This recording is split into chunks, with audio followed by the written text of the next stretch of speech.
Bonjour à toutes et à tous, bienvenue sur votre chaîne d'information régionale, c'est Grand Littoral TV en ce vendredi 12 avril. On démarre comme toujours par vos prévisions météo. En ce vendredi, encore une froide journée ensoleillée, malgré le retour de quelques nuages. En fin de matinée, le ciel restera globalement bien dégagé. Aujourd'hui, le soleil dominera facilement ce vendredi, mais attention aux températures décidément fraîches ces jours-ci. Attention surtout au vent de nord et cet air continental, ce flux qui apporte cet air frais, voire même froid.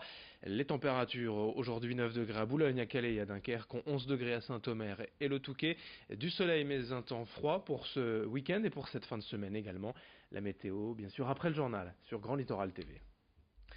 À la une de cette édition, tout d'abord, allons à Calais pour la fête du printemps sur la plaine Robespierre dans le quartier des Cailloux. Pour la 4e édition de Calais anime ces quartiers. Le service politique et animation de la ville a mis en place plusieurs structures gonflables, des cartes, un marchand de glace ou encore un stand de rempotage pour apprendre aux enfants à mettre les mains dans la terre.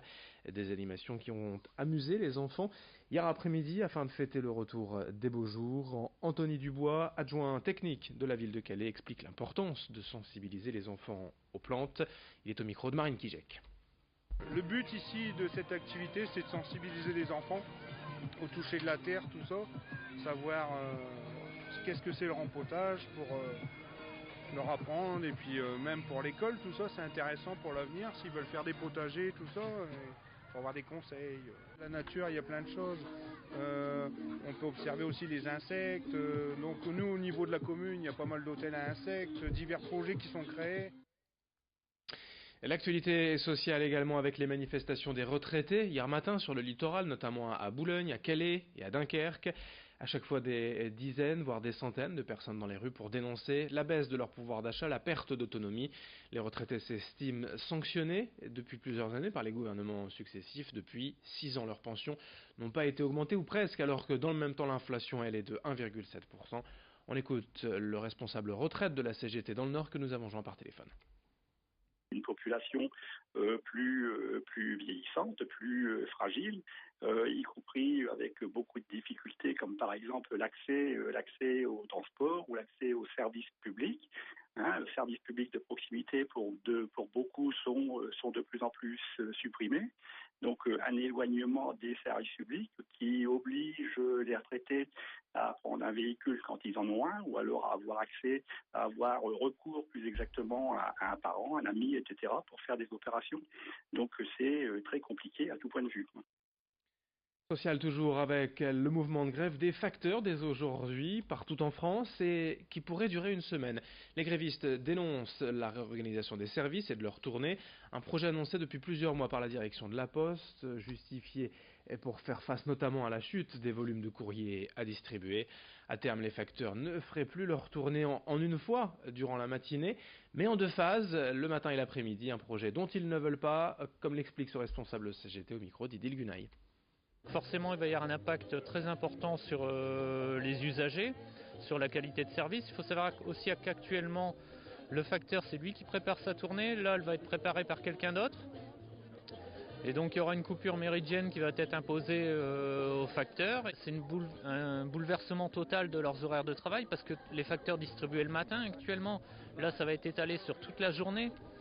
Donc avec tous les problèmes que ça peut comporter, c'est vrai que pour les usagers qui également sont habitués à avoir le courrier le matin, là ça va s'étaler sur toute la journée jusqu'à 17h. Et il va y avoir un impact considérable sur les conditions de travail. Pour nous, c'est une dégradation des conditions de travail. Et dans cette édition et également, on enchaîne en images avec la visite hier à Boulogne de l'ambassadrice de la République d'Irlande. Le sujet principal a bien évidemment été le Brexit et ses conséquences pour la région, pour les ports du littoral et pour l'Irlande. La diplomate a notamment visité le port de Boulogne et les installations de Cap-Écure. Cette visite a aussi permis à Frédéric Cuvillier, le maire de Boulogne, d'évoquer les liaisons fret transmanche et de plaider pour le retour d'une ligne au départ de Boulogne, mais ça c'est une autre histoire. La ville d'Audruy-Caisson en marché, de nouveau en lice pour le titre du plus beau marché de France. Il faut d'abord passer l'étape régionale. On vous en a déjà parlé ces dernières semaines.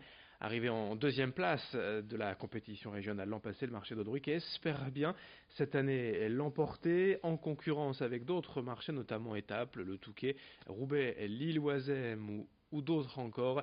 La réponse doit être apportée à la mi-journée durant le journal télévisé de 13h de TF1 avec bien sûr Jean-Pierre Pernaut.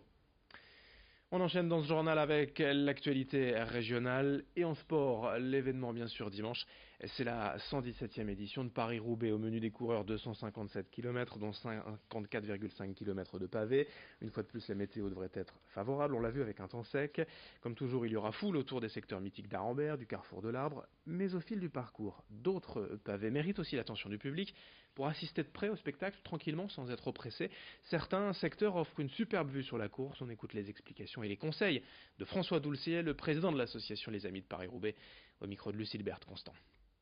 Il y a les secteurs très connus et médiatiques comme Mont-Saint-Pével et le carrefour de l'Arbre, mais entre deux, il y a par exemple celui d'Envelin, le Pont Thibault, qui est très très bien, qui est assez technique, qui est difficile, qui est peut-être un peu moins médiatique, mais qui est, à mon avis, qui est un très beau secteur pour les spectateurs.